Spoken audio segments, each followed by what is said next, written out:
Okay, so here we are, we're talking about bar graphs versus histograms, and then we're going to follow up and talk about how to set up a histogram. So first, I think what you'll find on most websites is a basic distinction between bar graphs and histograms.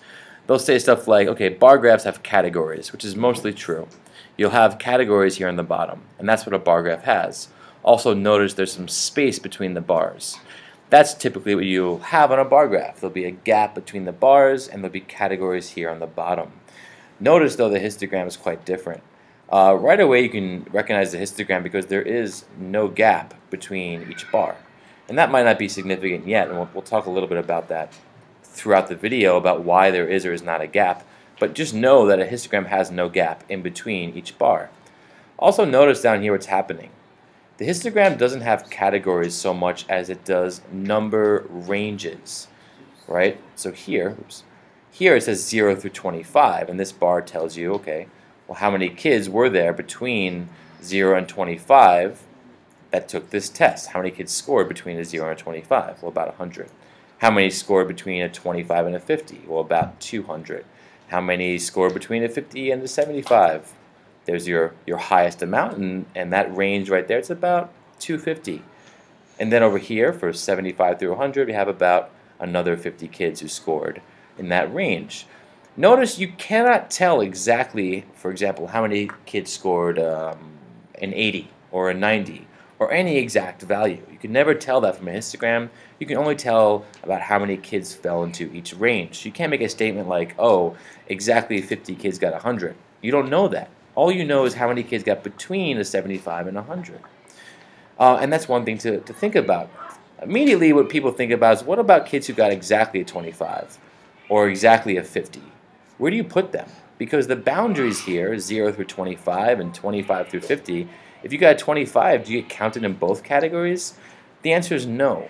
You have to make a decision. And there's a fancy word for this. It's called the endpoint convention. And all they're saying there is, okay, in these ranges right here that you're setting up, right, every range has to have an endpoint. So like 0 through 25, 0 and 25 are called the end points. The convention is basically whatever you want. How do you want to set it up? Do you want to set it up so you have a number like 25 that goes in the first bar or the second bar? You make a choice. It's up to you. And that's how histograms are set up. In general, what people do to try and be consistent is say something like, okay, every time you have a number that's right on the line, right in the gap here, it's called on the class boundary. The boundary between ranges. Maybe if someone's name is Maliki, they might say, okay, every time you have a number that's right on the line, I'm going to put it in the group to the left, right? So let's say I had a kid who scored a 25, that means I had to put it in the first group. If I have a kid who scored a 50, I'd put it in the second group, and so forth. But maybe another student at Hester's like, no way, we shouldn't do that. We should make it so every kid who scores a 25, in fact, goes to the right. That's fine, but then be consistent. If a kid scores a 50, put them in this number range over here. And if they score a 75, put them in this number range. The only thing to think about are the two highest points, 100 and 0. In those cases, regardless of how you do this, right, 0 would have to be included in the first group, and 100 will always have to be included in the last group. Those are just some little things to think about when you're setting up a histogram. So let's take a look at one last thing. What I notice frequently is that this is a histogram as well. Notice over here, they don't start at 0. Maybe we're looking at average federal income, which at this point in time is a little over $7, I believe. So you wouldn't have anyone making $0. I mean, we're assuming that people are employed here. So if we're looking at people who are employed, no one's making $0 an hour. So it's okay not to start at 0 in a histogram. And also notice that the way that the ranges are written here aren't as pretty as the last graph, right? This goes from 7 to 8. So that implies that this column right here, this bar, is that range, 7 to 8. And that this column right here is what? Well, look down here. You see an 8 and a 9. That's 8 to 9. And then so forth. This one's 9 to 10, 10 to 11, and 11 to 12.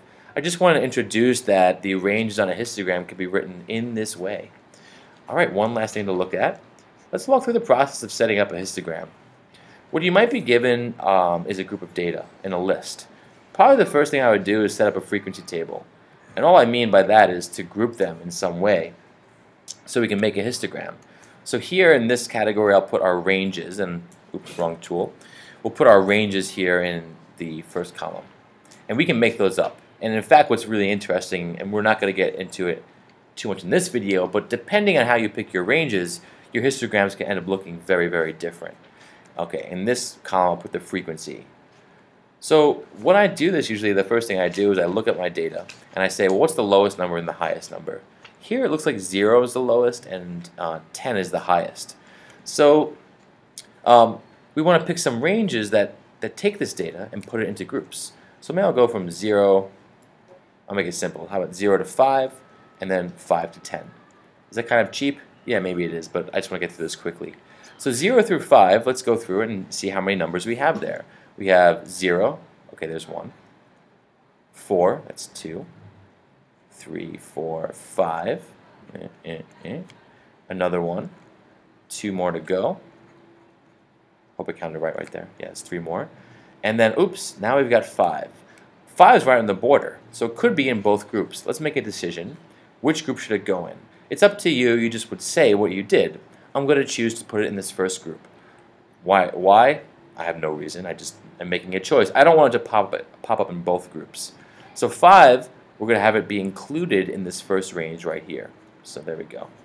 And look at the rest of the numbers fall in the next group. So I'm going to count, and I'm going to use a different color. So now in the next group we have 9 and 10. That's 1, 2.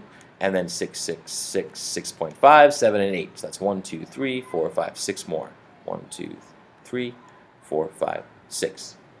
So now notice we've got how many people fall in each category. What does this data represent? I have no idea. I'm just making it up. But the point is we can group them into ranges. So now we have a histogram. All right. So again, on the x-axis we set our ranges up over here. And that's typically where they'll go. You'll have some kind of name for what this is, but I don't. So I'll put a 0 right here. No, I don't like that. I'll put a bar right here for 0 through 5. I like writing my histograms like that. And then the next range is 5 through 10. So just remember that it's important for your histogram to be continuous, right? There's no gaps in between. We're going up in ranges here. So 0 through 5, we had 9 people. We had more. Right, and this is a rough sketch, but whatever. 1, 2, 3, 4, 5, 6, 7, 8. Oh boy. Start that one over. You should always do, of course, the increment first. 1, 2, 3, 4, 5, 6, 7, 8, 9.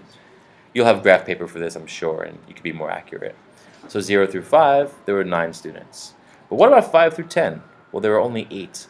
So now that bar is right here. And that's really all there is to set up a histogram. Make sure you include a title, whatever the topic is, and label here, and make sure there are no gaps. That's the key. All right, well, I hope this helped. Thanks a lot.